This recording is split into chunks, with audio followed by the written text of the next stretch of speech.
Hey guys, it's your boy Supreme Uchiha the God, man. I just had to do it. I just had to do it. We could not go today without me doing a goddamn Lucasm video because this Jake, goddamn arc has been phenomenal. Absolutely phenomenal. You know what I'm saying? It's been spectaculosis. It's been gorgeous. It's been Hey, that sounded wild, bro. I ain't gonna lie, bro. Shit, my bad. But it's been beautiful, man. It's been a phenomenal chapter. It's phenomenal arc in general.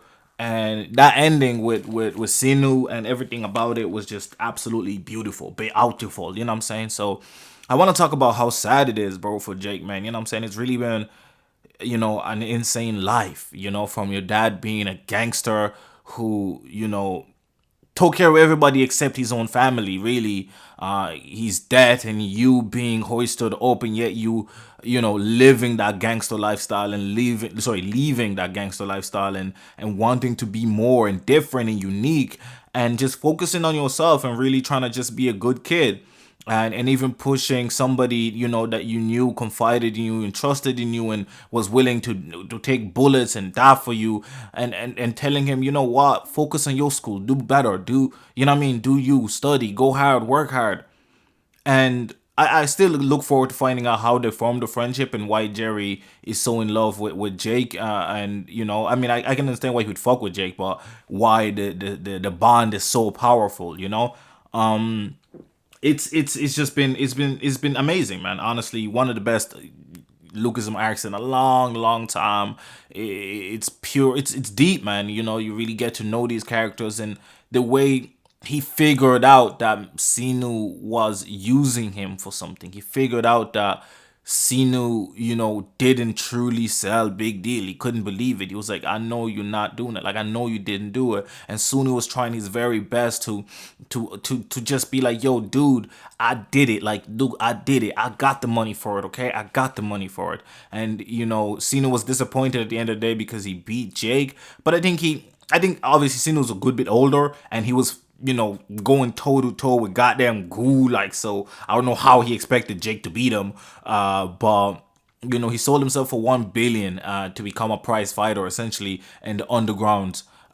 Which he essentially gave his freedom and life away, a life contract, just to allow Big Deal to survive for a year. Obviously, it didn't work out because eventually they had to resort to illegal activities. Eventually, they had to do things. Eventually, they kind of had to join workers anyway. There was no there was no honor in his sacrifice because of the people he was dealing with. The people he was dealing with don't work in honor. They don't give a shit about that shit. They just want to make money. And Jake obviously failed to make money legally at some point and felt forced or cornered to work illegally. And even with that, it wasn't even him; it was his teammates that got caught. But he didn't want to let them fall and take the sword by themselves. So he fell with them and protected Jerry and kept Jerry out of it. But he took the fall and took a few years of jail. And him coming out, I think I haven't been so hyped in a long time. Like, I'm super fucking hyped.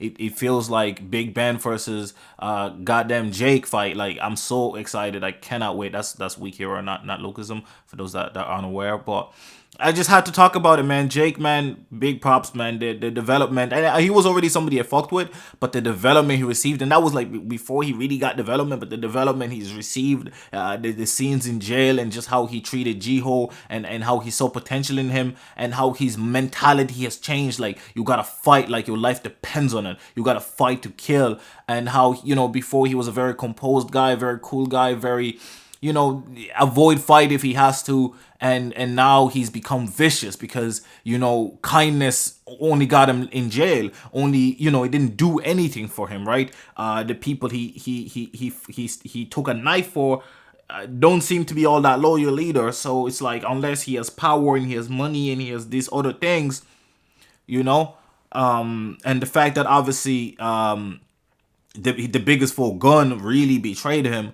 and just again threw him to the wolves, is interesting to see. And Samuel's been counting down the days for him to come out, and we know that Samuel went through a big massive change himself, even though he's still a crazy psychopath. But he's a bit more composed, a bit more contained, a bit more controlled. And I'm interested again to still see when he ends up beating Jake, because Jake did beat him fair and square, but obviously he was also, his temperament got the best of him. So there's so much interesting things the story can go with these characters. It's a rarity that any type of, series has this many interesting and really good characters that you're invested in. Like, I'm invested in Zach and Johan's story, right? I'm invested in Jake and Samuel Soul's story, right? I'm invested in Jerry. I'm invested in Gunn. I'm invested in Goo. I'm invested in Vasco.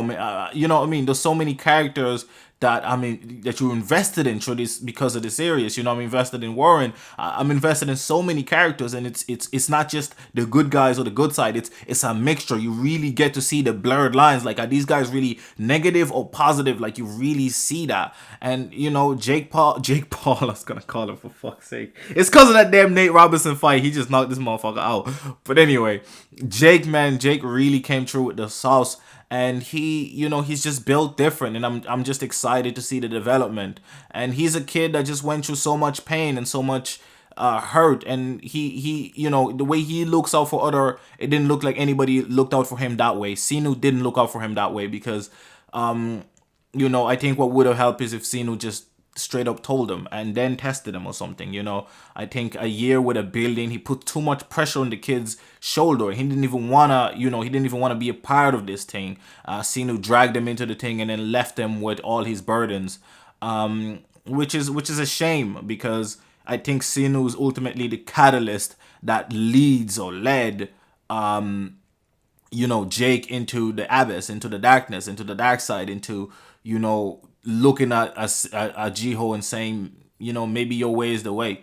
Maybe just being rootless and not caring and fuck honor, and maybe that's the only way to actually go somewhere or get somewhere in life.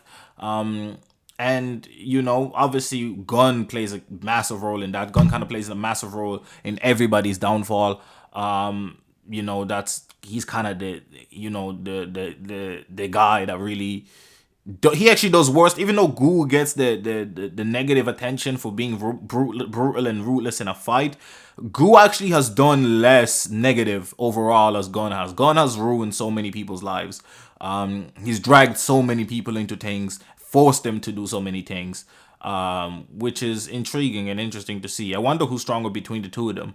But I'm looking forward to just discover more. I don't think they'll fight because they're best friends, but I'm really interested to just find out more about what new Jake looks like, because a lot of this are estimations according to the evidence that's been provided throughout the narrative. So I'm excited, man. I'm excited for Jake. It's been your boy Supreme Uchiha the God. I hope you're excited for Jake. I'm out. I got friends now. You ain't know, but I got friends now. I'm balling out with my friends